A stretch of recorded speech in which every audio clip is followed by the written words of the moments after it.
If you like the way the 3-thread overlock narrow option came out, you're gonna love the 3-thread wide option. So I'm starting from a 4-thread overlock, and I'm gonna show you how to switch it over to a 3-thread wide. So it's nice when you don't wanna actually have that second needle stitching, and especially if you're working on a heavier, thicker edge of the fabric.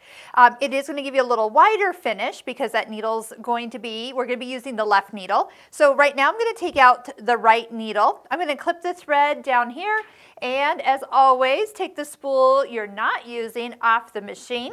And okay, so this is a little secret. You can actually leave that needle in. It won't harm anything.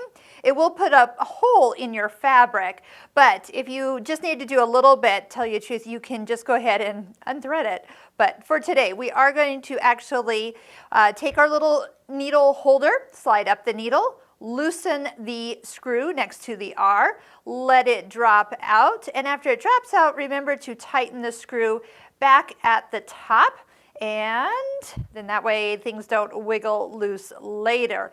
Now for this stitch, remember in your book you do have the little stitch overview so you can see how you're actually setting this up. We want the left needle cutting, differential feed 1 to 1.5. I'd just leave it at 1 for now. Stitch length at 3 if you want it a little bit longer. And the normal tight, we're going to put that back to normal. The rolled hem finger, make sure that that is pushed in. And I'm glad I checked because that was left open from our last thing we did. So these are the tensions it recommends for this stitch. So we're going to be 3 all the way across. Okay, so it's a nice easy stitch to use. You can use it on a single layer. You can also use it on a double layer. But pretty much it's just a nice balanced, little bit wider stitch all the way through. And this is also really fun to use with decorative thread. And we'll do some things with decorative thread. But when you tie it on, that's the easiest way. Tie on the decorative thread, pull it through. Decorative threads such as this one is one of my favorites. It's the Razzle Dazzle from Ricky Timms by Superior Threads. It looks really nice, really fills in nice and full, gives a little shine. Okay, I always like a little sparkle.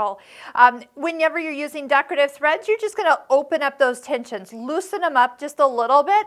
If you're putting it in the upper looper just for the top, or if you're putting it in both the loopers so you have a 2-sided decorative wide 3-thread, just loosen them both up evenly. You'll definitely see the possibilities. If it's something you're only going to see from the top, never see that flipped over side, you can just match some thread in that lower looper and put your decorative thread only in the upper looper. You might have to tighten up your lower looper just to find that balance even after loosening it, but decorative thread is a fun one to actually use.